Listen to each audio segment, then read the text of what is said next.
Yeah. Go Annas, go book club, go Annas, go book club, go Annas, go book club, historical, go book club, historical, go book club, historical, go book club, go book club, go book club. Woo! Hey everybody. Man, that was bad. Yeah. Woo! So how you doing today? Doing pretty good. Pretty good. Yes, hey, Francie. yes. Yeah, just to let people know, we're not going to be talking about migrant children tonight. We're going to be a migrant-free children. Man, that video is just crazy. Yeah. Crazy world, huh? Wow. Yeah, well, we're going to, we can, talk, we have something, we're going to talk related to it, but yeah, it's like, my God, there's, nothing else. Nobody can talk about anything else. Right. And so we can get this over with. Huh. This is her DJ. Oh, yeah, this is my DJ. This is Roselle. Roselle.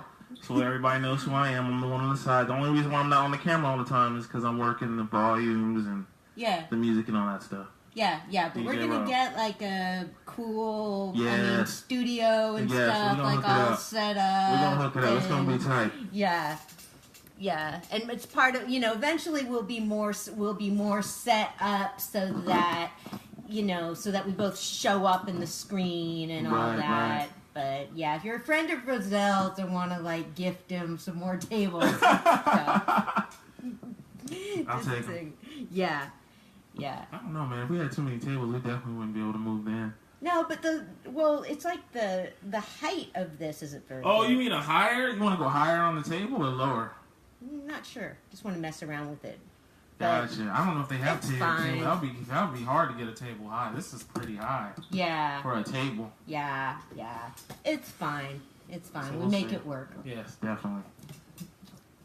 Okay, so I read today that there are 68.5 million displaced people in the world. Wow, that's a lot of people. It's a lot of people. Yeah, and so in relation to, we have what's going on in our country, and have you been following, there's been a lot of anti-migrant sentiment in Italy, and the Prime Minister of Italy just refused to let a boatload of migrants dock in Italy.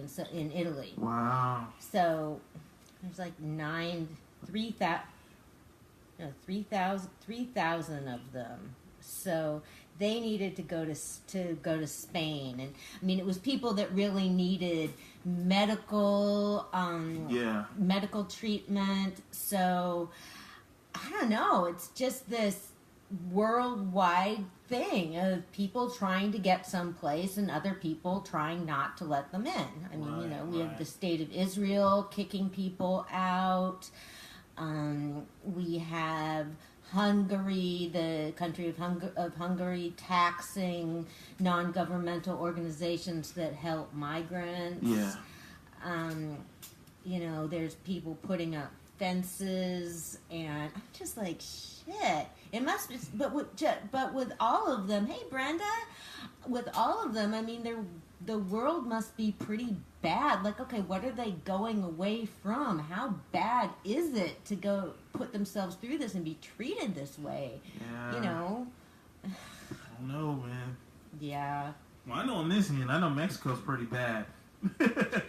It's not easy for them in Mexico, depending.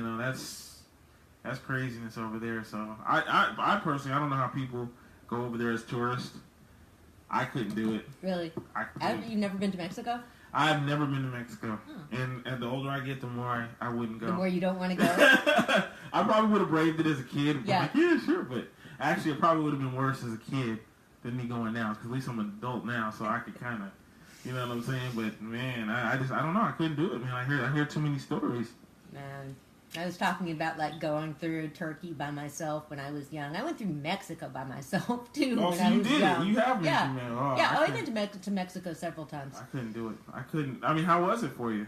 Well, that time, that's just one of the times I've been there. That was crazy. That was just sort of crazy and fun. That was like in my 20s time of going. I was taken there when I was a kid because my grandmother lived there, and then I went to Mexico in the past couple of years a few times to scuba dive. Paul, my neighbor from Cascadia Avenue South. What's going on, Paul? Yeah, my neighborhood. Wow. Okay, so that's migrants, and so I think because one of the themes we have here is migrants, nationalism, identities, where people want to go, because we follow Spain and Catalonia, and Spain has the new socialist prime minister, and he and the president of Catalonia, of the attempted to break away Catalonia, has said that they're going to meet. Nice. Yeah, nice. yeah. But meanwhile, there's also a separatist movement of the Basque people in Spain, and 200,000 of them just demonstrated to leave. And we've talked about it before because they did have kind of a violent contingent that disbanded. But anyway, it's peaceful over there. Okay, so I wanted to, not everybody can see this, I wanted to talk a little bit about Pearl Pinson. And this is a good reminder. Next time we'll have her sister Rose here. Pearl Pinson is a teenager who was kidnapped from Vallejo, California 2 years ago when she was 15. So she'd be 17 now. This is what she looks like. So Pearl's sister Rose does a lot to keep her name out there, and she does vigils once a month, and she's gotten a lot of press and radio coverage, and does stuff online, and I've gotten to be friends with Rose, and Pearl's parents, James and Annie, and her brother William, who's my birthday buddy. I was taking William to boxing classes for a while. Nice.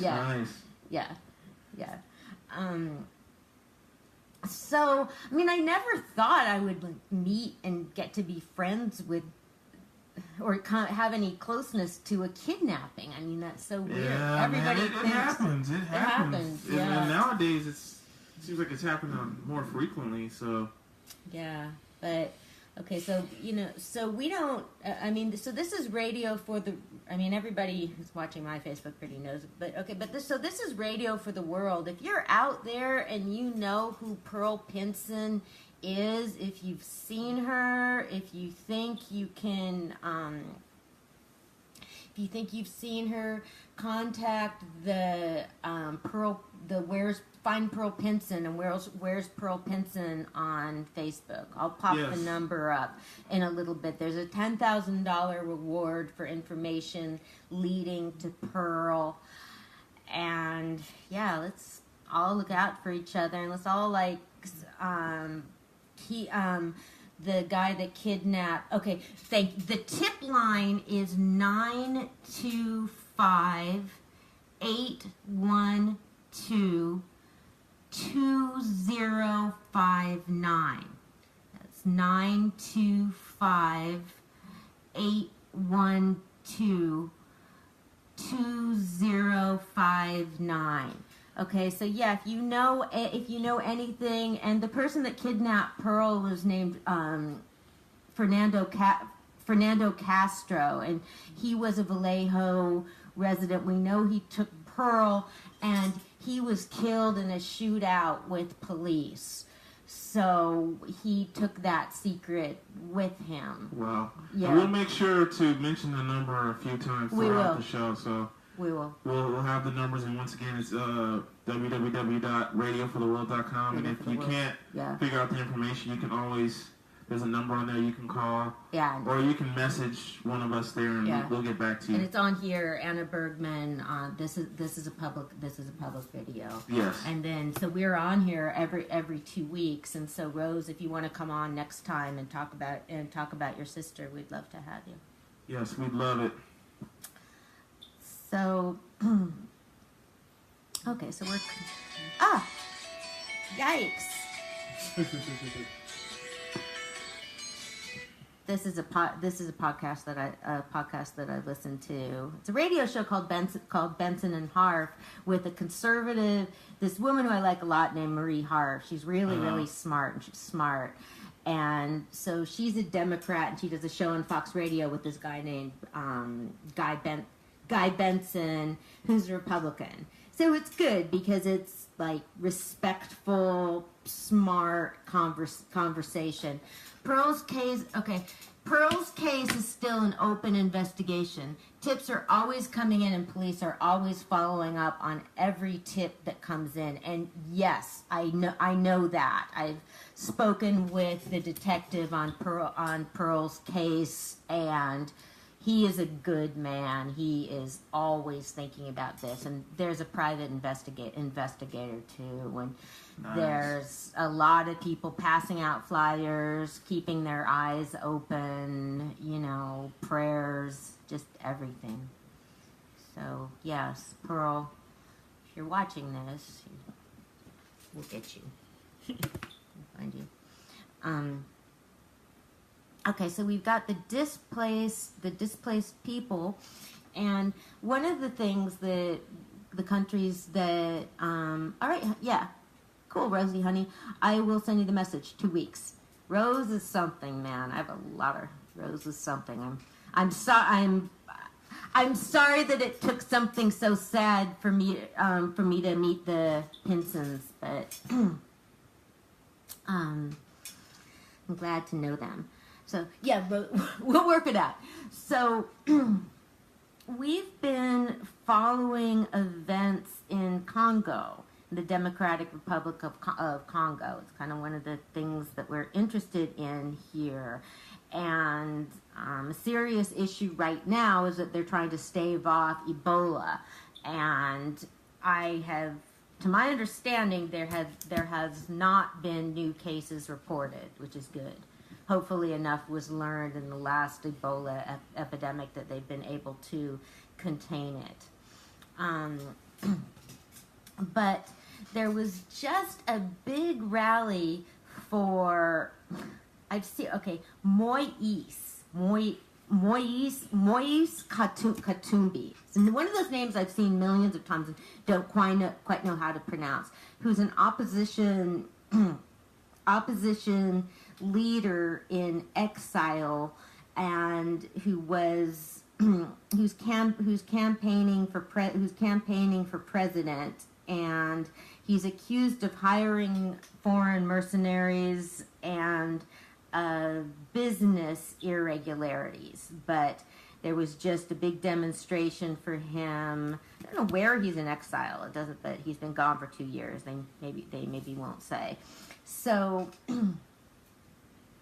there is him, and then here's some of the craziness that has happened that I think is kind of crazy. Jean-Pierre Bemba was a former leader in the Democratic Republic of Congo, and he has just been he's going to be released from the International Criminal Court. And he was serving 18 years there. Do you think with all the... But anyway, he's going to be released. The case was overturned. How many years has he served so far? I'm not sure. Oh, okay. But, maybe 5. But it's interesting that it's been overturned because he was the first person to be prosecuted for ordering people for ordering crimes. which I think ordering crimes against humanity. Like, basically, he didn't do it. They're saying if he didn't do it himself, he just gave the orders. So that's kind of like what they did to the mafia. Yeah. So wait a minute though. So they're gonna let him out? Yeah. And what is more disturbing is he was the first person to be convicted for using rape as a weapon of war. Okay, and that's important. Okay, because we have war crimes, we have crimes against humanity. There's supposed to be, standards of warfare, and so, rape is a part of every war and always has been, and it should be considered its own crime. Does that make sense? I mean, because it's not only. It's to terrorize a society, or it's a crime. Right. I mean, it's a crime against humanity. That's like hurting somebody like weaker than you. It's not like going out there and like shooting guns at other people in a war, which isn't. That's how it's supposed to be. I'm just tripped out that got overturned. I mean, I wonder what made them come to that conclusion. I know. You know how many people would get released if they did that here? Yeah. They would have to. I don't know. I don't remember if he died, but I think he died already, right? Charles Manson. Didn't he die?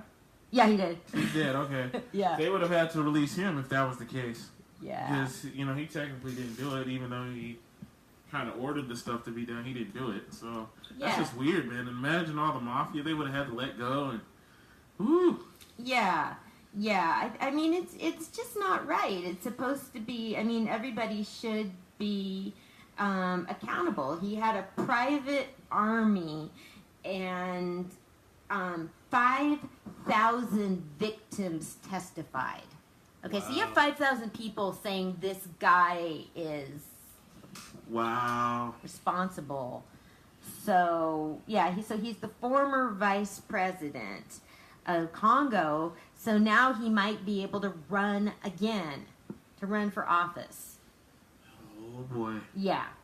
This is too crazy. He's another one too, man. He looks mean. I've been following this on the news, and some of these people, you see them and they sort of look like they could be normal people. You can't tell. That him, man, I would steer away from the guy. But don't take it from me. Take it from 5,000 people. So that is what's going on in DR Congo, and I have a little bit of information about, some information about the International Criminal Court, since that's come up in the UN. But I think we're going to take a break. Let's do it. Okay. I'm with it. That's cool.